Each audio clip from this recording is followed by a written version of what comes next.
नमस्कार, मैं भूपेंद्र पांडे आप सबका हार्दिक स्वागत करता हूं। और यूपीएससी लेक्चर सीरीज का यह मेरा नेक्स्ट वीडियो है, जिसमें आज हम चर्चा करेंगे सन 2014 से लेकर 2024 तक जो आपका हिंदी ऑप्शनल पेपर 1 होता है, उसके सेक्शन ए में किस तरह से प्रश्न पूछे जा रहे हैं, प्रश्नों की प्रकृति क्या है। किसी भी परीक्षा में सफल होने के लिए 3 बातें सर्वाधिक महत्वपूर्ण होती हैं। पहला तो यह है कि आपको पाठ्यक्रम का पूरा ज्ञान होना चाहिए। पिछले लेक्चर में मैंने आपको बताया है कि जो हिंदी का पेपर 1 है, उसके सेक्शन ए में पाठ्यक्रम में क्या क्या टॉपिक्स शामिल हैं। और दूसरी जो बात है वह आपको यह मालूम होना चाहिए कि प्रश्न किस तरह से पूछे जा रहे हैं, प्रश्नों का पैटर्न क्या है, प्रश्नों का पैटर्न क्या है, किस तरह से प्रश्न पूछे जा रहे हैं। और तीसरा है पिछले वर्षों में जो पूछे गए जो भी प्रश्न हैं उनके बारे में आपको पूरा आइडिया होना चाहिए। तो ये कुछ बातें आपको जानना बहुत ही ज़रूरी है। तो इसीलिए आज का जो मेरा लेक्चर है बहुत ही महत्वपूर्ण होने वाला है, क्योंकि मैंने सन 2014 से लेकर सन 2024 तक पिछले 11 वर्षों में हिंदी ऑप्शनल पेपर 1 में, लिटरेचर का जो पेपर 1 है हिंदी ऑप्शनल, जिसमें पहला जो आपका टॉपिक है वह है हिंदी भाषा और नागरी लिपि का इतिहास। तो हिंदी भाषा और नागरी लिपि का इतिहास में किस प्रकार से प्रश्न पूछे गए हैं, तो आपको पिछले 11 वर्षों के प्रश्नों का आज हम विश्लेषण करेंगे, उसको समझने का प्रयास करेंगे। तब आपको पता चलेगा किस तरह के प्रश्न पूछे जा रहे हैं। इसी हिसाब से हम आगे तैयारी करेंगे और मेरे लेक्चर सीरीज आएंगे। तो ये जो पहला है 2014 का पेपर है, आप मेरे स्क्रीन पर देख पा रहे होंगे 2014 का पेपर। अगर छोटा दिखाई दे रहा होगा तो आप जूम करके भी इसको देख सकते हैं। तो 2014 पेपर 1, आपको पता है कि इसमें 2 सेक्शन होते हैं, section A and section B. और आपको टोटल 5 क्वेश्चन अटेम्प्ट करने होते हैं, जिसमें से क्वेश्चन नंबर 1 और क्वेश्चन नंबर 5 कंपलसरी होते हैं। क्वेश्चन नंबर 1 और क्वेश्चन नंबर 5 कंपलसरी होते हैं। और बाकी दोनों सेक्शंस में से कम एक प्रश्न लेते हुए आपको 3 प्रश्नों का उत्तर देना होता है ना। 3 कहाँ से लेना है आपको? Choosing at least 1 question from each section से आपको कम से कम एक प्रश्न जरूर लेना है। तो यह मैं आपको बार बार इस पर रिपीट नहीं करूंगा। अब हम सीधा क्वेश्चन पर आते हैं। मैं चर्चा करने वाला हूं सिर्फ सेक्शन ए, और सेक्शन ए में क्या है आपका? हिंदी भाषा और नागरी लिपि का इतिहास। हिंदी भाषा और नागरी लिपि का इतिहास में किस प्रकार से प्रश्न आ रहे हैं, 2014 से हम चालू करेंगे। पहला जो प्रश्न ये होता है आपका कंपलसरी होता है। ये पहला प्रश्न होता है कंपलसरी। इसमें आपको 150 शब्दों में टिप्पणियां लिखने के लिए आता है। प्रत्येक प्रश्न में आपको 150 शब्द लिखने हैं और 10-10 नंबर का यह प्रश्न होता है। तो पहला है अपभ्रंश और अवहट्ट का पारस्परिक संबंध क्या है। ये 10 नंबर का प्रश्न है, 150 शब्दों में लिखना है। इसके बाद है देवनागरी लिपि की विशेषताएं। फिर है अवधि की व्याकरणिक विशेषताएं। फिर खुसरो की काव्य भाषा। अमीर खुसरो को खड़ी बोली हिंदी का पहला कवि कहा जाता है। इनकी काव्य भाषा कैसी थी? अब ध्यान से देखिएगा, प्रश्न बार बार रिपीट होते हैं इसमें। रहीम की कविता की मार्मिकता के प्रमुख कारण। तो भाषा के संदर्भ में आपको देखना है। इसके बाद जो दूसरा प्रश्न है वह है हिंदी व्याकरण के संदर्भ में किशोरी दास वाजपेयी के योगदान का आकलन करिए। इसके बाद संत साहित्य के महत्व पर प्रकाश डालिए और दक्षिणी हिंदी के स्वरूप का परिचय दीजिए। इसके बाद है राजभाषा हिंदी के विकास और उन्नति में आने वाली बाधाओं का वर्णन कीजिए। 2014 का प्रश्न है। इसके बाद हिंदी दिवस 14 सितंबर मात्र एक कर्मकांड बनकर रह गया है। इस कथन का तार्किक उत्तर दीजिए और हिंदुस्तानी का परिचय दीजिए। इसके बाद चौथा जो प्रश्न है वह है हिंदी में वैज्ञानिक लेखन की स्थिति असंतोषजनक है। इस कथन का परीक्षण कीजिए। हिंदी की समृद्धि में उसकी बोलियों के योगदान का आकलन कीजिए। और आखिरी प्रश्न है कामता प्रसाद गुरु की वैयाकरण के रूप में की गई स्थापनाओं का मूल्यांकन कीजिए। कामता प्रसाद गुरु जो भारत के जाने माने व्याकरणविद हैं, व्याकरणाचार्य हैं। तो इस प्रकार आपने देखा कि ये जो पहला भाग है सेक्शन ए है, इसमें कुछ प्रश्न आपको याद करने होते हैं, उनके उत्तर आपको याद करने होंगे। और कुछ प्रश्न ऐसे होते हैं जिसमें विश्लेषणात्मक क्षमता का परीक्षण किया जाता है कि छात्रों में विश्लेषण करने की, अपने शब्दों में उत्तर लिखने की क्षमता है कि नहीं, और बहुत सारी बातों को आपको याद करना होता है। बहरहाल मैं सेक्शन ए तक ही केंद्रित रखूंगा। तो 2014 का सेक्शन ए हमने देख लिया है। हिंदी भाषा और नागरी लिपि का इतिहास में किस तरह से प्रश्न आ रहे हैं। इसके बाद ये तो दूसरा भाग है 2015 का, वर्ष 2015 मेंस एग्जाम का हम देखते हैं हिंदी पेपर 1 और सेक्शन ए। तो इसमें भी वही है, इंस्ट्रक्शन में बार बार नहीं पढ़ूंगा। पहले इंस्ट्रक्शंस खाली अंग्रेजी में ही आते थे। सेक्शन ए में क्या क्या प्रश्न है। पहला प्रश्न जो कंपलसरी होता है 150 शब्दों में टिप्पणियां लिखिए। देवनागरी लिपि में हुए सुधारों का इतिहास। मध्यकाल में साहित्यिक भाषा के रूप में ब्रज का विकास। ब्रज भाषा का किस प्रकार से विकास हुआ और देवनागरी लिपि में कौन कौन से सुधार किए गए। अवहट्ट की व्याकरणिक विशेषताएं। अवहट्ट या अपभ्रंश दोनों की व्याकरणिक विशेषताएं प्राय पूछी जा रही हैं। प्रारंभिक खड़ी बोली और खुसरो की कविता। अमीर खुसरो की कविता की भाषा बहुत ही महत्वपूर्ण है। प्रारंभिक खड़ी बोली, क्योंकि खड़ी बोली हिंदी के प्रथम कवि माने जाते हैं। इसके बाद संत साहित्य की विशेषताएं। फिर पश्चिमी हिंदी की किन्हीं दो बोलियों का विवेचन कीजिए। पश्चिमी हिंदी और पूर्वी हिंदी। पूर्वी हिंदी के अंतर्गत आते हैं अवधी, बघेली और छत्तीसगढ़ी। पश्चिमी हिंदी में फिर आते हैं खड़ी बोली, कौरवी, हरियाणवी, ये सारी उसमें आते हैं, है ना, ब्रज भाषा वगैरह। इसके किन्हीं दो बोलियों का विवेचन करना है, उनके बारे में लिखना है।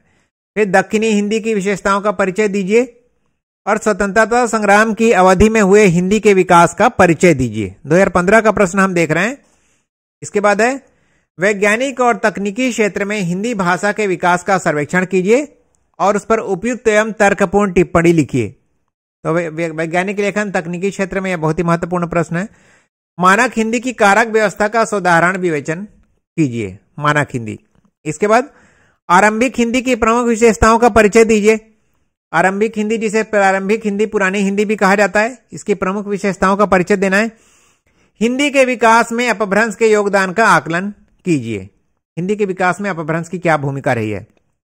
हिंदी भाषा के मानकीकरण में नागरी लिपि के योगदान को स्पष्ट कीजिए। आपको मालूम है कि हिंदी भाषा मानक हिंदी कही जाती है। मानक हिंदी अलग होती है और साधारण हिंदी अलग होती है। तो हिंदी का मानकीकरण और उस मानकीकरण में नागरी लिपि, देवनागरी लिपि का क्या योगदान है। राजभाषा के रूप में हिंदी का विरोध राजनीतिक कारणों से है, इस कथन का विवेचन कीजिए। तो राजभाषा हिंदी जब हम पढ़ते हैं तो राजभाषा हिंदी का विरोध क्यों हो रहा है, इसके राजनीतिक कारण क्या क्या है, इसके बारे में आपको लिखना है। सिर्फ सेक्शन ए की मैं चर्चा कर रहा हूं, सेक्शन बी पर हम बाद में आएंगे। 2016 का यह प्रश्न पत्र है जो अब आप स्क्रीन पर देख पा रहे हैं, वर्ष 2016। तो क्या क्या प्रश्न आइए देखते हैं। यह है वर्ष 2016 का प्रश्न पत्र। तो आपने देखा कि प्राय प्रश्न रिपीट हो रहे हैं। इसमें बहुत सारी बातें ऐसी हैं जिनको आपको याद करना होगा। 50% आपको याद करना होता है, 50% आपको अपना स्वयं ही विश्लेषण और विवेचन करना होता है। ये जो पहला प्रश्न कंपलसरी होता है, 150 शब्दों में टिप्पणी लिखनी होती है आपको।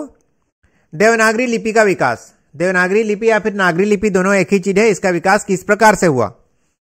देवनागरी लिपि में केवल हिंदी ही नहीं, कई और भारतीय भाषाएं लिखी जाती हैं। नेपाली भी लिखी जाती है और मराठी भी देवनागरी लिपि में लिखी जाती है, संस्कृत भी देवनागरी लिपि में लिखी जाती है, हिंदी तो देवनागरी लिपि में लिखी जाती है। मध्यकाल में काव्य भाषा के रूप में प्रयुक्त अवधि की विशेषताएं। तो काव्य भाषा के रूप में अवधि का विकास किस प्रकार हुआ, उसकी क्या विशेषता थी। सिद्धनाथ साहित्य में प्रयुक्त खड़ी बोली का प्रारंभिक स्वरूप क्या था। बहुभाषाविद खुसरो एवं उनकी कविता। खुसरो के ऊपर बार बार प्रश्न आ रहा है, ध्यान में रखिएगा। दक्षिणी हिंदी के साहित्यिक विकास के ऐतिहासिक और सामाजिक कारण। ऊपर भी आपने देखा कि दक्षिणी हिंदी के बारे में प्रश्न आया हुआ है। इसके बाद पूर्वी हिंदी की किन्हीं दो बोलियों की शब्द शास्त्रीय विशेषताएं बताइए। शब्द शास्त्री मतलब व्याकरण और ध्वनि की दृष्टि से। तो पूर्वी हिंदी की दो बोलियां अवधी, बघेली, छत्तीसगढ़ी है। इसी प्रकार पश्चिमी हिंदी के भी मतलब ये प्रश्न आते हैं।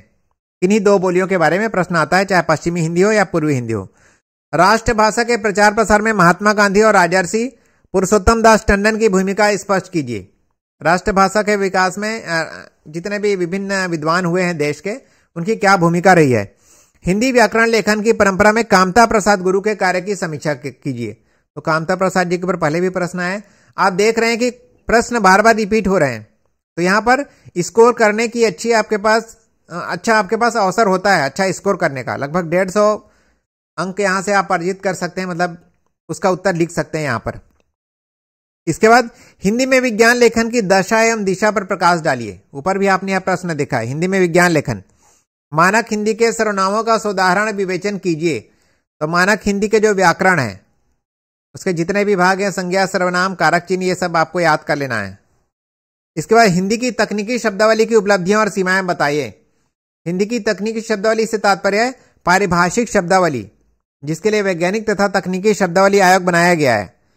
तो पारिभाषिक शब्दावली की क्या उपलब्धियां और क्या इसकी सीमाएं हैं, ये क्यों हमारे लिए जरूरी है, इसमें क्या कमियां हैं। इसके बाद राष्ट्रभाषा हिंदी की संवैधानिक स्थिति और उसका महत्व स्पष्ट कीजिए। ये राष्ट्रभाषा भले ही लिखा हुआ है लेकिन वास्तव में यह है राजभाषा हिंदी। संघ की राजभाषा या केंद्र सरकार की राजभाषा क्या होती है? हिंदी होती है। तो इसको आप राजभाषा समझकर पढ़ना है। तो राष्ट्रभाषा हिंदी जो है हमारी, उसकी राजभाषा के रूप में संवैधानिक स्थिति क्या है, उसका महत्व का स्पष्ट करिए। तो राजभाषा हिंदी से प्रश्न कंटिन्यू आ रहा है। राजभाषा हिंदी के मार्ग की कठिनाइयां बताइए और समाधान भी सुझाइए। राजभाषा हिंदी को लागू करने में क्या परेशानियां हैं, क्या कठिनाइयां हैं, उनका समाधान कैसे हो सकता है। विश्व मंच पर हिंदी के सफल प्रयोग की संभावनाएं बढ़ गई हैं, इस कथन की पुष्टि कीजिए। तो विश्व स्तर पर हिंदी की क्या भूमिका है, एक वैश्विक भाषा के रूप में, इसका आपको करना है। सेक्शन बी पर मैं चर्चा नहीं कर रहा हूं, सिर्फ मैं सेक्शन ए पर चर्चा कर रहा हूं। और सेक्शन ए में है आपका हिंदी भाषा और नागरी लिपि का इतिहास। अब हम आ जाते हैं, यह 2017 का प्रश्न है। मैंने सभी प्रश्न पत्र को इंटरनेट से डाउनलोड कर लिया है, यह आप वेबसाइट पर भी उपलब्ध है। यूपीएससी की वेबसाइट पर आप जाकर देखेंगे तो यह प्रश्न पत्र वहां पर उपलब्ध है। बहरहाल मेरा उद्देश्य सिर्फ इनका विश्लेषण करना था कि किस तरह से आप देख रहे हैं कि प्रश्न बार बार रिपीट हो रहे हैं। तो यहां पर कोई मौलिकता की गुंजाइश नहीं रहती, प्रश्न वैसे ही एज इट इज लगभग आ जा रहे हैं। तो अब हम देखते हैं 2017 का प्रश्न पत्र है यह 2017। तो निम्नलिखित प्रत्येक प्रश्न पर लगभग 150 शब्दों में टिप्पणियां लिखिए। यह कंपलसरी क्वेश्चन होता है। पहला है, इसमें 150 शब्दों में आपको उत्तर लिखना होता है। दूसरी बात, जो 20 अंक के जो प्रश्न होते हैं, 20 अंक के प्रश्नों का उत्तर लगभग आपको 300 शब्दों में देना होता है। और जो 15 अंक के जो प्रश्न होते हैं उनका उत्तर लगभग आपको 250 शब्दों में देना होता है। क्योंकि आपको निर्धारित स्थल पर उत्तर लिखना होता है।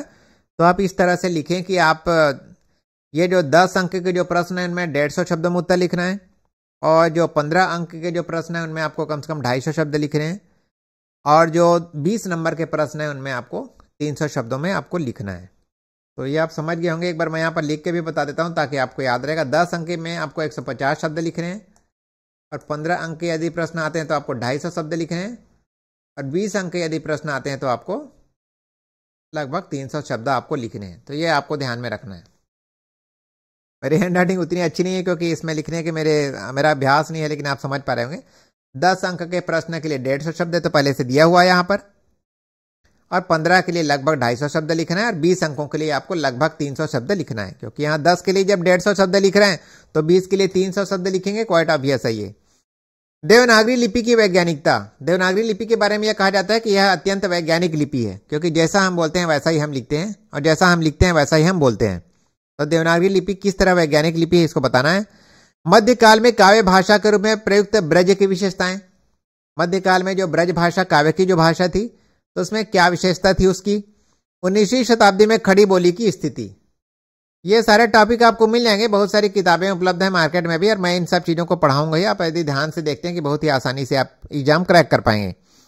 खुसरो की काव्य भाषा की प्रमुख विशेषताएं। अमीर खुसरो की काव्य भाषा की विशेषता फिर आ गई। अपभ्रंश की व्याकरणिक विशेषताएं।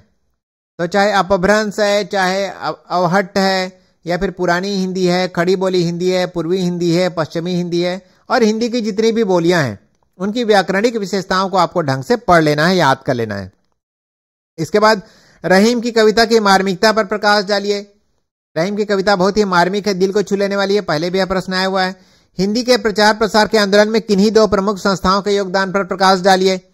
जैसे ब्रह्म समाज है, और हिंदी प्रचार की बहुत सारी समितियां बनी हुई है ना, नागरिक प्रचारणी सभा है, इस तरह की जो संस्था, उनके योगदान पर प्रकाश डालना है। पश्चिमी हिंदी की किन्हीं 2 बोलियों का संक्षिप्त परिचय दीजिए। आपने ऊपर देखा कि या तो पूर्वी हिंदी की 2 बोलियों का परिचय आ रहा है, या फिर पश्चिमी हिंदी की 2 बोलियों के बारे में प्रश्न आ रहा है। इसके बाद ये वैज्ञानिक लेखन वाला बार बार प्रश्न आ रहा है। हिंदी में वैज्ञानिक लेखन की स्थिति अभी भी संतोषप्रद नहीं है, इस कथन की साधारण उत्तर दीजिए। इस कथन का साधारण उत्तर दीजिए। इसके बाद दक्षिणी हिंदी का परिचय दीजिए। आप देख रहे हैं कि बार बार प्रश्न कैसे रिपीट हो रहा है, तो इसको तैयार करना बहुत ही आसान है। इसके बाद हिंदी की तकनीकी शब्दावली के निर्माण में आने वाली बाधाओं का वर्णन कीजिए। तकनीकी या पारिभाषिक शब्दावली के निर्माण में कौन कौन सी परेशानियां आती हैं, तो ये आपको इसको लिखना है। इसके बाद राजभाषा के रूप में हिंदी के प्रयोग की वर्तमान स्थिति पर प्रकाश डालिए। बिल्कुल स्ट्रेट फॉरवर्ड क्वेश्चन है कि राजभाषा हिंदी के प्रयोग में क्या क्या परेशानियां आ रही हैं। विश्व हिंदी सम्मेलनों की सार्थकता पर अपना मत व्यक्त कीजिए। तो अभी तक जितने भी विश्व हिंदी सम्मेलन हुए हैं उनकी क्या सार्थकता है, और हिंदुस्तानी की पृष्ठभूमि का परिचय दीजिए। हिंदुस्तानी एक भाषा का एक रूप है, गांधी जी जिसको हिंदुस्तानी कहते थे, तो इसकी पृष्ठभूमि का आपको परिचय देना है। तो ये हो गया। सेक्शन बी पर अपन चर्चा नहीं कर रहे हैं अभी। अभी हम केवल सेक्शन ए पर चर्चा कर रहे हैं, जिसमें है हिंदी भाषा और नागरी लिपि का विकास। नागरी मतलब देवनागरी लिपि। अब हम आ जाते हैं वर्ष 2018। ये वर्ष 2018 का पेपर है, सीधा मैंने वेबसाइट से लिया हुआ है। इसमें आपको किसी प्रकार की डाउट या संदेह करने की जरूरत नहीं है। तो 2018 है। एक बात मैं बता देता हूं कि मैं प्रामाणिकता का बहुत ध्यान रखता हूं, इसीलिए मेरे लेक्चर्स भले कम रहते हैं लेकिन आपको प्रामाणिक चीजें यहां पर देखने को मिलेंगी। तो बिना किसी संदेह के आप पढ़ें। बहुत सारे छात्र क्या होते हैं जिनके पास पैसा है और जाकर वो दिल्ली में जाकर कोचिंग वगैरह अटेंड कर सकते हैं, तो वो तो साधन समर्थ हैं, संपन्न है। लेकिन जिन छात्रों में महत्वाकांक्षा है लेकिन उनकी आर्थिक स्थिति बहुत ही अच्छी नहीं है, तो बेसिकली मेरा चैनल तो उन्हीं लोगों के लिए है। और मुझे बहुत खुशी होगी यदि मेरे चैनल से छात्र पढ़कर अपने लक्ष्य तक पहुंचेंगे। तो बस ये ध्यान दीजिएगा कि मैं कोई टाइम पास नहीं करता हूं, बहुत ही गंभीरता से चीज़ों को पढ़ाता हूं और प्रॉपर रिसर्च करके मैं कोई भी टॉपिक को लेकर आता हूं। सिर्फ लेक्चर अपलोड करने के लिए मैं लेक्चर नहीं बनाता हूं, मैं प्रॉपर उसकी तैयारी करता हूं, मेहनत करता हूं। और आपको बार बार मैं सब्सक्राइब करने के लिए भी इसलिए बोलता हूं कि अधिक से अधिक लोगों तक पहुंचे, आप इसका फायदा उठाएं और जब भी मेरे वीडियोस आए तो आपके नोटिफिकेशन मिल सकें। क्योंकि यदि व्यावसायिक मेरा कोई उद्देश्य होता तो मेरा ये जो लेक्चर है ये मेरे मेन चैनल पे मैं इसको अपलोड करता है ना। जो मेरा मेन चैनल है भूपेंद्र पांडे हिंदी चैनल, उसमें नहीं, मैं सिर्फ यूपीएससी के छात्रों के लिए इस लेक्चर को सीरीज को लेकर आया हूं। तो 2018 में देखिए सेक्शन है, ये पहला प्रश्न कंपलसरी होता है, बार बार बताता हूं आपको। निम्नलिखित प्रत्येक पर लगभग 150 शब्दों में टिप्पणियां लिखिए। प्रत्येक प्रश्न में 10 अंक होते हैं। देवनागरी लिपि की विशेषताएं, देवनागरी लिपि की 10-12 विशेषताएं, इसको याद कर लेना है। हिंदी भाषा का मानक रूप, मानक हिंदी क्या है? पश्चिमी हिंदी की प्रमुख बोलियां, पश्चिमी हिंदी की प्रमुख बोलियां कौन कौन सी हैं? खड़ी बोली, करवी, बुंदेली और हरियाणवी, ये सब जो है उसमें पश्चिमी हिंदी की जो भी बोलियां हैं। अभी मैं इस पर बाद में पूरा डिटेल में इसको पढ़ाऊंगा, तो इस पर ज्यादा जोर नहीं दे रहा हूं। ब्रज भाषा, अवधी, खड़ी बोली, ये सब नहीं। अवधी, बघेली, छत्तीसगढ़ी तो पूर्वी में है, पश्चिमी हिंदी।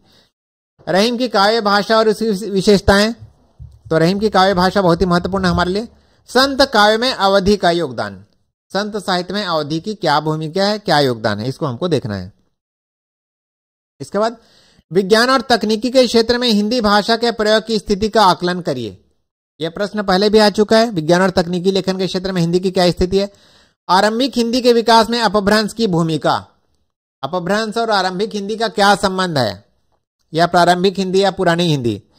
इसके बाद हिंदी को राष्ट्रभाषा के रूप में प्रतिष्ठित करने में जो विभिन्न संस्थाएं हैं, नागरी प्रचारणी सभा काशी और दक्षिण भारत हिंदी प्रचार सभा चेन्नई मद्रास की भूमिका का मूल्यांकन कीजिए। तो विभिन्न संस्थाओं ने अपना योगदान दिया है हिंदी को राष्ट्रभाषा के रूप में प्रतिष्ठित करने में। तो 2 संस्थाओं के बारे में आपको पूछा है, लेकिन सभी संस्थाओं के बारे में आपको अध्ययन कर लेना है, कोई भी 2 आपके परीक्षा में आ जाएगा। यह प्रश्न वही जो मैं बता रहा था, पारिभाषिक शब्दावली, इसको हम तकनीकी शब्दावली भी कहते हैं। पारिभाषिक शब्दावली से आप क्या समझते हैं? हिंदी में पारिभाषिक शब्दावली निर्माण के इतिहास का उदाहरण सहित मूल्यांकन कीजिए। मतलब कौन कौन से सिद्धांत है, कैसे यह चालू हुआ और क्या क्या इसमें किस प्रकार से विकास हुआ। ये पारिभाषिक शब्दावली तैयार करना है आपको। बहुत ही स्कोरिंग वाला पार्ट है ये। फर्स्ट जो पार्ट है, पार्ट सेक्शन ए जो है, बहुत ही स्कोरिंग है इसमें। इसके बाद खड़ी बोली हिंदी के साथ उसकी प्रमुख बोलियों के अंतर संबंध पर प्रकाश डालिए। हिंदी की जो विभिन्न बोलियां हैं, 17-18 बोलियां हैं, तो खड़ी बोली के साथ उनका क्या संबंध है। इसके बाद भारतीय स्वतंत्रता संग्राम की राष्ट्रीय चेतना की मुखर अभिव्यक्ति हिंदी साहित्य में हुई। उदाहरण समीक्षा करना है आपको कि हिंदी साहित्य में भारतीय स्वतंत्रता संग्राम था, उसकी चेतना की अभिव्यक्ति किस प्रकार हिंदी साहित्य में हुई है। तो ये सब आपको अपने शब्दों में लिखना है। इसके बाद चौथा प्रश्न है, राजभाषा के रूप में हिंदी को सर्व स्वीकार बनाने के लिए क्या कदम उठाए जाने चाहिए, सविस्तार उल्लेख करिए। हिंदी हमारी संघ की राजभाषा है, तो क्या क्या करना चाहिए कि सभी लोग स्वीकार कर लें उसे। दक्षिणी हिंदी की विशेषताओं का उल्लेख कीजिए। दक्षिणी हिंदी के ऊपर बार बार प्रश्न आ रहा है। और मानक हिंदी की व्याकरणिक संरचना के स्वरूप पर चर्चा कीजिए। मानक हिंदी का जो व्याकरणिक स्वरूप है, संज्ञा, सर्वनाम, कारक, विभक्ति, जो चीजें हैं, ये आपको पढ़ना है। तो ये हो गया। सेक्शन बी पर हम चर्चा नहीं कर रहे हैं। अगला है 2019 का जो प्रश्न पत्र है, ये सिर्फ हम समीक्षा कर रहे हैं कि किस तरह से प्रश्न बनकर आ रहे हैं। हिंदी भाषा और नागरी लिपि का इतिहास से किस तरह से प्रश्न बन रहे हैं, सिर्फ हम ये देख रहे हैं। तो आप देख पा रहे होंगे कि इसमें आप बहुत अच्छा स्कोर कर सकते हैं। तो कम तैयारी में आप ज्यादा स्कोर कर सकते हैं। कुछ चीजों को आपको याद करना है और कुछ बातें आप विश्लेषण करके आपको लिखना है। तो पहला प्रश्न कंपलसरी वाला 150 शब्दों में लिखना होता है। पहला है, आरंभिक हिंदी की व्याकरणिक विशेषताएं बताइए। आरंभिक हिंदी, प्रारंभिक हिंदी, पुरानी हिंदी, इसकी व्याकरणिक विशेषताएं क्या है? खड़ी बोली के विकास में सिद्ध और नाथ साहित्य का योगदान पहले भी आ चुका है। दक्षिणी हिंदी का स्वरूप बार बार आ रहा है। देवनागरी लिपि, सुधार की दिशाएं, देवनागरी लिपि में किस प्रकार सुधार किया गया, किसने किस प्रकार योगदान दिया, और राष्ट्रभाषा हिंदी की प्रयोग संबंधी चुनौतियां, राष्ट्रभाषा हिंदी के प्रयोग में क्या क्या चुनौतियां आ रही हैं। तो मुझे नहीं लगता कि राष्ट्रभाषा हिंदी के प्रयोग में चुनौतियां आ रही हैं। वास्तव में राजभाषा हिंदी के प्रयोग में चुनौतियां जरूर आती हैं, और हिंदी तो राष्ट्रभाषा के रूप में हिंदी के सामने कोई चुनौतियां नहीं है। तो मेरे हिसाब से तो यह राजभाषा होना चाहिए ये शब्द। खैर जो भी है, आपको राष्ट्रभाषा हिंदी में वही प्रश्न उत्तर आपको लिखना है। इसके बाद है पूर्वी हिंदी की किन्हीं दो बोलियों की प्रमुख व्याकरणिक विशेषताओं की समीक्षा करिए। पूर्वी हिंदी अवधी बघेली छत्तीसगढ़ी, तो इसके किन्हीं दो बोलियों की व्याकरणिक विशेषताओं के बारे में आपको लिखना है। स्वतंत्रता आंदोलन के दौरान प्रयुक्त होने वाली हिंदी अपनी किन विशेषताओं के साथ राष्ट्रभाषा बनी, स्पष्ट कीजिए। स्वतंत्रता आंदोलन के दौरान हिंदी की जो भूमिका थी वह संपर्क भाषा की भूमिका थी, क्योंकि पूरे भारतवर्ष में हिंदी जानने समझने वाले लोगों की संख्या सर्वाधिक थी। तो इसमें हिंदी की क्या भूमिका थी? खड़ी बोली की व्याकरणिक विशेषताओं का उल्लेख करिए। खड़ी बोली की कौन कौन सी व्याकरणिक विशेषताएं हैं, इसका उल्लेख करना है। इसके बाद वास्तव में जो आज हम हिंदी प्रयोग करते हैं वह वास्तव में खड़ी बोली हिंदी है, और लेकिन ये यहाँ पर जो खड़ी बोली है तो पर्टिकुलर खड़ी बोली के बारे में विशेष आपको उसकी विशेषता लिखना है, व्याकरण के व्याकरणिक विशेषताओं का, कि किस प्रकार संज्ञा, सर्वनाम, ध्वनिया इत्यादि उसमें है। प्रश्न संख्या 3 है, मानक हिंदी को व्यवहारिक बनाने के लिए जिन व्याकरणिक नियमों को संशोधित किया गया है उससे पढ़ने और लिखने में विसंगतियां आ रही हैं, उदाहरण देकर समझाइए। तो हिंदी का जो मानक स्वरूप निर्धारित किया गया है, मानक रूप निर्धारित किया गया है, उसके कारण क्या कंट्रोवर्सी पैदा हुई है पढ़ने और लिखने में, इसको आपको उदाहरण के साथ बताना है। आज हिंदी को वैज्ञानिक और तकनीकी लेखन के क्षेत्र में विशेष महत्व मिला है, इसके कारणों पर प्रकाश डालिए। बार बार यह प्रश्न आ रहा है कि वैज्ञानिक और तकनीकी लेखन के क्षेत्र में हिंदी की क्या स्थिति है। हिंदी और उसकी क्षेत्रीय बोलियों के अंतर संबंध से जो राष्ट्रीय एकता स्थापित हुई है वह अद्वितीय है, इस कथन की मीमांसा कीजिए। तो हिंदी और उसकी जो क्षेत्रीय बोलियों के जो रूप हैं उनका क्या अंतर संबंध है और इससे राष्ट्रीय एकता स्थापित हुई, इसकी मीमांसा करिए। 19वीं शताब्दी में नागरी लिपि की स्थिति पर प्रकाश डालिए। देवनागरी लिपि की क्या स्थिति थी 19वीं शताब्दी में। हिंदी के विकास में अवधि के योगदान की समीक्षा कीजिए। हिंदी के विकास में अवधि का क्या योगदान है, क्योंकि पूरा जो वो काव्य क्या बोलते हैं, राम भक्ति काव्य है या फिर जो सूफी काव्य है अवधी भाषा में लिखा गया है, तो इसके बारे में आपको इसकी समीक्षा करना है। इसके बाद ब्रज भाषा की व्याकरणिक विशेषताओं का आकलन कीजिए। उधर हमने खड़ी बोली हिंदी का व्याकरणिक विशेषता देखा, अब यहाँ पर ब्रज भाषा की व्याकरणिक विशेषताओं का आकलन करना है। तो ये जो 20 अंक के जो प्रश्न है इसमें आपको लगभग 300 शब्दों में उत्तर लिखना है, और ये जो 15 अंक के जो प्रश्न है इसमें आपको लगभग 250 शब्दों में आपको उत्तर लिखना है। तो ये मैं आपको बता दे रहा हूं क्योंकि बीच बीच में छात्र छोड़कर भी चले जाते हैं मेरा लेक्चर।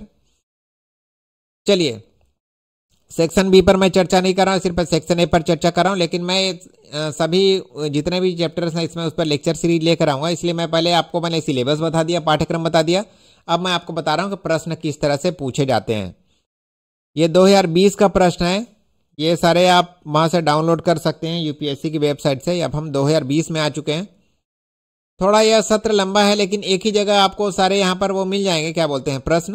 तो आपको तैयारी में बहुत ही सुविधा होगी, और आगे बाद में जब मैं इन प्रश्नों को डील करूंगा तब आप समझ पाएंगे कि किस तरह से प्रश्न पूछे जा रहे हैं। ठीक है ना। पहला प्रश्न जो अनिवार्य रहता है 150 शब्दों में, पहला है अपभ्रंश और प्रारंभिक हिंदी के व्याकरणिक स्वरूप में प्रमुख अंतर क्या क्या है। अपभ्रंश की व्याकरणिक स्वरूप कैसा है, प्रारंभिक हिंदी का कैसा है। खड़ी बोली के विकास में संत साहित्य की क्या भूमिका है, संत साहित्य निर्गुण भक्ति धारा की क्या भूमिका है खड़ी बोली के विकास में। तकनीक की भाषा के रूप में हिंदी का विकास, तकनीकी या फिर वैज्ञानिक लेखन यहां पर आ जाएगा। इसके बाद हिंदी के स्वरूप निर्धारण में तकनीक की भाषा के रूप में हिंदी का विकास, मतलब कम जो बहुत सारे आ चुके हैं आईटी टूल्स, यूनिकोड वगैरह हैं, तो इनमें हिंदी का विकास किस तरह से हुआ है। हिंदी के स्वरूप निर्धारण में भारतेंदु युग का क्या योगदान है, भारतेंदु युग की क्या भूमिका है। देवनागरी लिपि का मानक स्वरूप, देवनागरी लिपि का जो मानकीकरण किया गया है उसका उत्तर आपको लिखना है। मानक हिंदी की व्याकरणिक विशेषताएं, बहुत ही प्रसिद्ध प्रश्न है, बार बार आता है। स्वातंत्र्योत्तर भारत की समाधि भाषा के रूप में हिंदी के प्रयोग की चुनौतियां क्या है, स्पष्ट कीजिए। स्वतंत्र भारत मतलब भारत की आजादी के बाद संवाद की भाषा के रूप में, लैंग्वेज ऑफ कम्युनिकेशन के रूप में हिंदी के सामने क्या चुनौतियां हैं। सूफी कवियों द्वारा प्रयुक्त अवधि के स्वरूप पर विचार कीजिए। तो सूफी कवि जितने भी हुए उन्होंने अवधी भाषा में काव्य रचना की है। तो इसमें आपको बताना है कि सूफी कवियों द्वारा किस प्रकार की अवधि का प्रयोग किया गया है। इसके बाद 19वीं शताब्दी में खड़ी बोली की प्रतिष्ठा के प्रमुख कारण क्या थे, स्पष्ट कीजिए। 19वीं शताब्दी में हिंदी की भूमिका बहुत ही महत्वपूर्ण थी। भारतीय संघ की राजभाषा के रूप में हिंदी के प्रयोग की प्रमुख चुनौतियों का उल्लेख कीजिए। इस संघ की राजभाषा तो हिंदी है, केंद्र सरकार की राजभाषा हिंदी है, लेकिन उसके प्रयोग में आने वाली चुनौतियां क्या क्या हैं उनका आपको उल्लेख करना है। क्या क्या समस्याएं आ रही हैं कि हिंदी पूरी तरह से राजभाषा के रूप में आज भी प्रतिष्ठापित नहीं हो पाई है। इसके बाद खुसरो द्वारा प्रयुक्त खड़ी बोली के स्वरूप का विवेचन कीजिए। अमीर खुसरो को खड़ी बोली हिंदी का प्रथम कवि कहा जाता है, उनकी खड़ी बोली का स्वरूप कैसा था। इसके बाद स्वाधीनता आंदोलन के दौरान हिंदी के प्रचार प्रसार में अहिंदी भाषी व्यक्तियों के योगदान की चर्चा कीजिए। जैसे महात्मा गांधी हैं, गुजराती थे, तो ऐसे ही अलग अलग जो विद्वान हुए हैं, जो अलग अलग क्षेत्रों के विद्वान हुए हैं, उनकी क्या भूमिका रही है। अहिंदी भाषी या फिर हिंदीतर भाषा भाषी, जो हिंदी से अलग भाषाओं को बोलने वाले हैं, जो मराठी, तेलुगु, तमिल बोलते हैं या फिर गुजराती बोलते हैं, जो हिंदी भाषा नहीं बोलते, उनकी क्या भूमिका थी। ब्रज और खड़ी बोली का अंतर संबंध बताइए कि ब्रज भाषा और खड़ी बोली की आपस में क्या संबंध है। इसके बाद ज्ञान विज्ञान की हिंदी के विकास में पारिभाषिक शब्दावली क्यों आवश्यक है, समझाइए। वास्तव में पारिभाषिक शब्दावली का निर्माण ही ज्ञान विज्ञान के क्षेत्र के लिए किया गया है। ज्ञान विज्ञान के क्षेत्र में हम पारिभाषिक शब्दों का प्रयोग करते हैं। तो ज्ञान विज्ञान की हिंदी के विकास में पारिभाषिक शब्द क्यों जरूरी है, क्यों आवश्यक है, यह आपको समझाना है। सेक्शन बी हम बाद में देखेंगे। सेक्शन ए का क्योंकि मैं लेक्चर सीरीज चालू करने वाला हूं, इसलिए पहले मैंने आपको पाठ्यक्रम बता दिया और बाद में आपको यह बता रहा हूं कि किस तरह से प्रश्न आ रहे हैं। 2021 का प्रश्न भी देख लेते हैं। तो धीरे धीरे आपको पूरा आइडिया होते जा रहा है कि प्रश्न इस तरह से आते हैं। यह है 2021। तो पहला प्रश्न अनिवार्य वाला जो होता है, 150 शब्दों में टिप्पणियां लिखनी है, 5 टिप्पणियां आपको लिखनी होती। अवहट्ट की व्याकरणिक संरचना का स्वरूप। अवहट्ट हो चाहे अपभ्रंश हो चाहे पुरानी हिंदी हो, व्याकरणिक संरचना आपको याद कर लेना है। देवनागरी लिपि के प्रमुख गुण कौन कौन से हैं। रहीम की काव्य भाषा का महत्व, बार बार आने वाला प्रश्न है। दक्षिणी हिंदी का स्वरूप बिल्कुल बार बार आ रहा है। स्वातंत्र्योत्तर भारत में हिंदी की स्थिति, भारत की आजादी के बाद हिंदी की क्या स्थिति है। अब देख रहे हैं, बिल्कुल आपके आईने की तरह साफ हो जा रहा है आपका किस तरह से प्रश्न आ रहे हैं। बहुत ही आसानी से आप इसको तैयार कर सकते हैं सेक्शन ए को, और 150 अंकों के प्रश्न अटेम्प्ट कर सकते हैं। पूर्वी हिंदी की प्रमुख बोलियों का संक्षिप्त परिचय दीजिए और 19वीं शताब्दी में खड़ी बोली के विकास पर प्रकाश डालिए। हिंदी में पारिभाषिक शब्दावली के निर्माण में आने वाली कठिनाइयों का परिचय दीजिए। पारिभाषिक शब्दावली निर्माण, जिसको तकनीकी शब्दावली कहा जाता है, इसके लिए भारत सरकार के द्वारा वैज्ञानिक तथा तकनीकी शब्दावली आयोग का भी गठन किया गया है। सन 1961 में भारत सरकार के उच्चतर शिक्षा मंत्रालय के अधीन ये पारिभाषिक शब्दावली निर्माण का गठन किया गया है। इसके बाद मानव संसाधन विकास मंत्रालय के अंतर्गत जो उच्चतर शिक्षा विभाग है भारत सरकार का। इसके बाद साहित्यिक भाषा के रूप में अवधि के महत्व का आकलन कीजिए। साहित्यिक भाषा के रूप में अवधि का क्या महत्व है, जैसे रामचरितमानस है या फिर पूरा राम भक्ति काव्य इसमें लिखा गया है, या फिर जो वो है क्या बोलते हैं सूफी कवियों ने जो लिखा है सूफी काव्य अवधि भाषा में लिखा हुआ, तो इसका क्या महत्व है। ब्रज भाषा की व्याकरणिक विशेषताओं का निरूपण कीजिए। ब्रज भाषा की क्या क्या व्याकरणिक विशेषताएं। हिंदी और उसकी बोलियों के अंतर संबंध का विवेचन कीजिए। हिंदी और जितनी भी उसकी 18 बोलियां हैं उनमें आपस में क्या संबंध है, इसका विवेचना करना है। नागरी लिपि के सुधार हेतु किए गए प्रयासों का विवेचन कीजिए। नागरी लिपि या फिर देवनागरी लिपि भी इसे कहा जाता है, इसके सुधार हेतु क्या क्या प्रयास किया गया। हिंदुस्तानी एक कृत्रिम भाषा थी। हिंदुस्तानी के बारे में प्रश्न आ रहा है, इसकी तर्कपूर्ण व्याख्या कीजिए। हिंदुस्तानी एक कृत्रिम भाषा थी। मानक हिंदी की व्याकरणिक संरचना को स्पष्ट कीजिए। तो यहां पर आपको कोई नवीनता देखने को नहीं मिलेगी, बार बार एक ही प्रकार के प्रश्न आ रहे हैं। एक बार यदि आप तैयार कर लेते हैं तो यहां पर आप बहुत अच्छा स्कोर कर सकते हैं, जबकि जो सेक्शन बी होता है वहां पर कुछ नए प्रश्न भी बन जाते हैं। तो ये सेक्शन बी तो मैं चर्चा अभी कर ही नहीं रहा हूं, तो वहां पर ज्यादा मौलिकता है। अभी हम 2022 का जो प्रश्न देखते हैं, 2022 का सेक्शन है ये, 2022 का है ये। आइए देखते हैं। ये बहुत मेहनत का काम होता है इस तरीके का लेक्चर तैयार करना, और पता नहीं आप इतने देर तक में इसको देख पाएंगे कि नहीं। और यदि आप देख रहे हैं यहाँ तक, आप पहुंच गए हैं, तो मेरे चैनल को सब्सक्राइब जरूर कर लें। साथ ही कमेंट बॉक्स में कमेंट लिखकर जरूर बताइए कि मेरा यह प्रयास आपको कैसा लगा। लेकिन बहुत ज़्यादा मेहनत करता हूँ, ये तो आपको पता ही, इसमें कुछ कहने की जरूरत है नहीं मुझे। सेक्शन ए है, तो इसमें ये जो 5 प्रश्न है, 1 2 3 4 और 5, तो ये पहला भाग है इसका, है ना। यहां तक इसका पहला भाग है जो कंपलसरी रहता है आपके लिए, पहला वाला भाग। तो इसमें आपको 1 2 3 4 5 टिप्पणियां लिखनी है।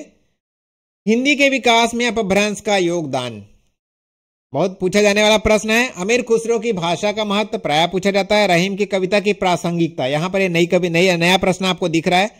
सिद्धनाथ साहित्य में प्रयुक्त खड़ी बोली का स्वरूप, ये पहले भी आ चुका है। स्वातंत्र्योत्तर भारत में हिंदी के विकास में आने वाली चुनौतियां, ये बार बार पूछा जाने वाला प्रश्न है। इसके बाद जो दूसरा भाग है यह है पश्चिमी हिंदी की प्रमुख बोलियों का संक्षिप्त परिचय दीजिए, यह भी पहले आ चुका है। दक्षिणी हिंदी के प्रमुख विशेषताओं का निरूपण कीजिए, बार बार आता है। अवधि की व्याकरणिक विशेषताओं का निरूपण कीजिए, यह प्रायः पूछा नहीं गया, अभी देखने में आ रहा है। हिंदी में पारिभाषिक शब्दावली के निर्माण की वर्तमान दशा पर प्रकाश डालिए, पारिभाषिक शब्दावली पर कोई ना कोई प्रश्न जरूर आता है। पहाड़ी हिंदी की प्रमुख बोलियों का संक्षिप्त परिचय दीजिए, तो पहाड़ी हिंदी यह पहली बार आया है, यह प्रश्न यहां पर पहली बार देखने में आ रहा है, पहाड़ी हिंदी की प्रमुख बोलियों का संक्षिप्त परिचय। इसके बाद अवहट्ट का सामान्य परिचय दीजिए। अपभ्रंश और अवहट्ट और पुरानी हिंदी या प्रारंभिक हिंदी को तो आपको तैयार करना ही है। अवहट्ट पर आपको निबंध लिखना है, 15 जो नंबर का है, तो यहाँ पर आपको लगभग 250 शब्दों में आपको निबंध यहाँ पर लिखना है। 15 अंक के लिए आपको कितना लिखना है, 250 शब्द आपको लिखना पड़ेगा, लगभग बता रहा हूं मैं, जो स्थान दिया रहेगा उसमें तो आपको लिखना है।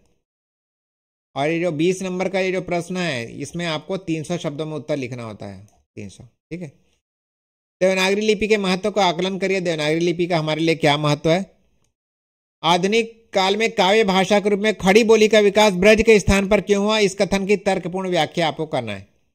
तो आधुनिक काल में क्या है, पहले तो हमारे भारतेंदु हरिश्चंद्र, उनके पहले तक काव्य की जो भाषा थी ब्रज भाषा थी। बाद में आधुनिक काल में खड़ी बोली हिंदी, आचार्य महावीर प्रसाद द्विवेदी के प्रयासों से खड़ी बोली हिंदी क्या हो गई, काव्य की भाषा हो गई। तो इसका तर्कपूर्ण आपको व्याख्या करना है, क्यों ब्रज भाषा को छोड़कर खड़ी बोली में काव्य रचना होने लगी। वर्तमान में जब हम हिंदी प्रयोग करते हैं वास्तव में खड़ी बोली हिंदी है। इसके बाद तकनीक की भाषा के रूप में हिंदी के सामने आने वाली चुनौतियों का वर्णन करिए। तो ये हमको, ये पहले भी आ चुका है प्रश्न, सेक्शन बी की मैं चर्चा नहीं कर रहा हूं। अब हम आ जाते हैं 2023 में।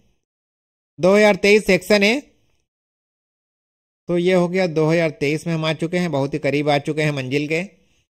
निम्नलिखित पर लगभग प्रत्येक पर 150 शब्दों में टिप्पणियां लिखना है। प्रश्न पहला जो कि अनिवार्य प्रश्न होता है, आरंभिक हिंदी की प्रमुख विशेषताएं। आरंभिक हिंदी, प्रारंभिक हिंदी, पुरानी हिंदी की प्रमुख विशेषताएं कौन सी है।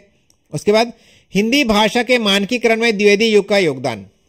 जैसे मैंने आपको बताया कि आचार्य महावीर प्रसाद द्विवेदी ने 1903 में सरस्वती पत्रिका का संपादन शुरू किया और वहीं से हिंदी के मानकीकरण की शुरुआत हुई, शुद्ध हिंदी की शुरुआत हुई।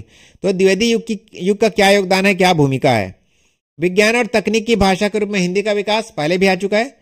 तो ये जो मानकीकरण में द्विवेदी युग का योगदान, ये नया प्रश्न है, पहले नहीं आया हुआ है। विज्ञान और तकनीक की भाषा के रूप में हिंदी का विकास पहले भी आ चुका है। देवनागरी लिपि की वैज्ञानिकता, तो ये तो बार बार आने वाला प्रश्न है। और पूर्वी हिंदी व पश्चिमी हिंदी के प्रमुख अंतर, ये बहुत ही महत्वपूर्ण प्रश्न है, बीच बीच में आता है ये। पूर्वी हिंदी और पश्चिमी हिंदी के प्रमुख अंतर, दोनों में क्या अंतर है, पूर्वी हिंदी और पश्चिमी हिंदी में क्या प्रमुख अंतर है। और साहित्यिक भाषा के रूप में ब्रज के विकास में मध्यकालीन कृष्ण भक्त कवियों के योगदान पर प्रकाश डालिए। अष्टछाप के जो कवि हैं, सूरदास जी वगैरह हैं, और मध्यकालीन जो कृष्ण भक्त कवि हैं, उन्होंने ब्रज के विकास में अपनी उल्लेखनीय भूमिका निभाई है। क्योंकि जो कृष्ण जो काव्य है भक्ति काव्य धारा में, तो यह प्रायः ब्रज भाषा में लिखा गया है, जबकि राम काव्य धारा जो है उसमें प्रायः राम भक्ति धारा में अवधि का प्रयोग किया गया है। तो मध्यकालीन कृष्ण भक्त कवियों के योगदान पर प्रकाश डालना है। जो अष्टछाप के कवि हैं, इन सब के बारे में आपको लिखना है। स्वतंत्रता आंदोलन की संघर्ष भाषा के रूप में हिंदी की प्रतिष्ठा पर विचार कीजिए। स्वतंत्रता आंदोलन के दौरान, स्वाधीनता आंदोलन के दौरान जो हिंदी भाषा की जो भूमिका थी, वह संपर्क भाषा की भूमिका थी। विभिन्न प्रांतों के जो नेता थे राष्ट्रीय स्तर के, वे आपस में संपर्क के लिए हिंदी भाषा का प्रयोग करते थे। तो इसमें आपको लिखना है। इसके बाद फॉन्ट एवं लिपि के व्यामोह में देवनागरी लिपि के वैशिष्ट्य को निर्धारित कीजिए। फॉन्ट और लिपि के जो प्यार में देवनागरी लिपि में क्या विशेषता है। तो ये नया प्रश्न है, यह प्रश्न थोड़ा कठिन है आप लोगों के लिए। देवनागरी लिपि की विशेषता बतानी है, फॉन्ट और लिपि को ध्यान में रखकर। इसके बाद 19वीं सदी में खड़ी बोली को साहित्यिक भाषा के रूप में प्रतिष्ठित करने के दौरान दो प्रमुख चुनौतियों पर प्रकाश डालिए। साहित्यिक भाषा जब बन रही थी हिंदी तो क्या क्या दो प्रमुख चुनौतियां थी। अपभ्रंश की व्याकरणिक विशेषताएं बताइए, पहले भी आ चुका है अपभ्रंश और अवहट्ट की व्याकरणिक विशेषताएं। देवनागरी लिपि के सुधार हेतु स्वतंत्र भारत में किए गए प्रयत्नों की चर्चा कीजिए। तो ये जैसे तीनों प्रश्न यदि नहीं बनते रहेंगे तो कोई दूसरा अटेम्प्ट कर सकते हैं, जैसे चौथा वाला अटेम्प्ट कर सकते हैं। चौथा वाला प्रश्न यह है, राजस्थानी वर्ग की प्रमुख बोलियों की प्रमुख विशेषताएं लिखिए। जैसे जयपुरी है, ढूंढाड़ी है और भी जितने भी हैं वहां राजस्थानी वर्ग की प्रमुख बोलियां उनकी विशेषताएं लिखनी है। मेवाती मेवाड़ी जो जो जो है इसमें राजस्थानी वर्ग में जो जो आते हैं। संत साहित्य में प्रयुक्त खड़ी बोली के स्वरूप की चर्चा कीजिए। निर्गुण भक्ति धारा जो संत साहित्य जो होता है इसमें प्रयुक्त खड़ी बोली के स्वरूप का आपको चर्चा करना है कि उसका स्वरूप कैसा था। और इसके बाद स्वाधीन भारत में हिंदी प्रयोग के नवीन आयाम पर प्रकाश डालिए। मतलब भारत के आजाद होने के बाद हिंदी के प्रयोग के कौन कौन से नए आयाम हैं।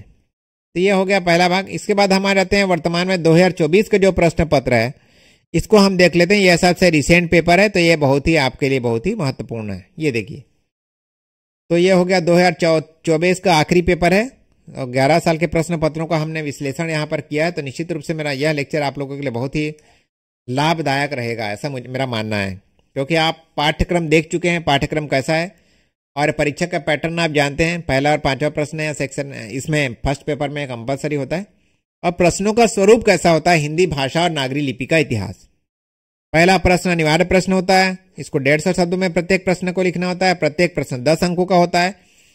अपभ्रंश और अवहट्ट का तुलनात्मक मूल्यांकन, ये एक नया प्रश्न बन गया इस बार।